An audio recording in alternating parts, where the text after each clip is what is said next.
নির্বাচনের পরিবেশ বিঘ্নিত করে এ ধরনের কোনো ধরনের কর্মকাণ্ড সহ্য করা হবে না। যৌথ বাহিনী অপারেশন পুনরায় চালু হবে। সেই যৌথ বাহিনীর অপারেশনের অন্যতম লক্ষ্য হবে অবৈধ অস্ত্র ও গোলাবারুদ উদ্ধার, সন্ত্রাসীদের গ্রেপ্তার এবং আইনের আওতায় নিয়ে আসা।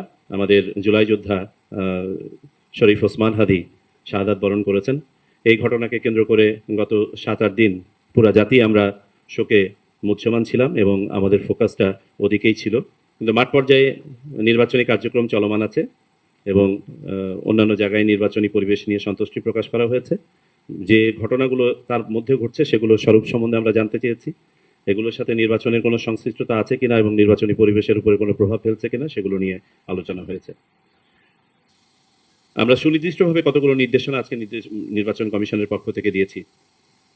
1 এবং বাহিনী সমূহকে কঠোর নির্দেশনা দেওয়া হয়েছে যে নির্বাচনের পরিবেশ ক্ষতি করে এই ধরনের কোনো কর্মকাণ্ড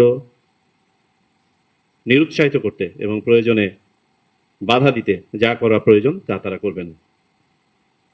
আরেকটি বিষয় আমরা সুনির্দিষ্টভাবে বলেছি, গোয়েন্দা সংস্থাসমূহকে তাদের সাথে যেহেতু আলাদাভাবে আমাদের আরেকটা মিটিং আছে, আগামীকালকে হওয়ার কথা ছিল, সম্ভবত সেটা রিশিডিউল হয়ে পরশুদিন হবে।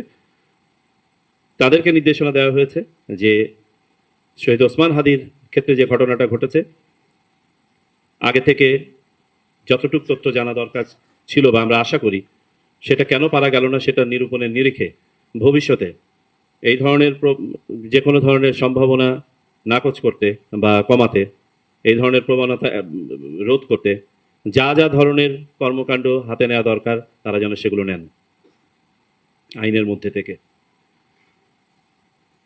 তৃতীয় বিষয় যেটা আমরা নির্দেশনা দিয়েছি যে এখন থেকে মাঠ পর্যায়ে যৌথ বাহিনী অপারেশন পুনরায় চালু হবে। সেই যৌথ বাহিনীর অপারেশনের অন্যতম লক্ষ্য হবে অবৈধ অস্ত্র ও গোলাবারুদ উদ্ধার, সন্ত্রাসীদের গ্রেপ্তার এবং আইনের আওতায় নিয়ে আসা এবং সার্বিকভাবে সাধারণ মানুষের মাঝে, ভোটারদের মাঝে, প্রার্থীদের মাঝে, দলগুলোর মাঝে একটা আস্থার পরিবেশ তৈরি করা। আমরা বিভিন্ন এলাকা ভিত্তিক চেক পয়েন্ট এস্টাবলিশ করে চেক পয়েন্ট অপারেশনের উপর গুরুত্ব দিয়েছি। বিশেষ অভিযান পরিচালনার ব্যাপারে বলা হয়েছে, বিশেষ করে যেসব এলাকায় অস্ত্রের আনাগোনা আছে মর্মে জানা যায় সেসব এলাকায়, রিমোট এলাকাসমূহে অধিকতর খবরদারি ইত্যাদির ব্যাপারে বলা হয়েছে।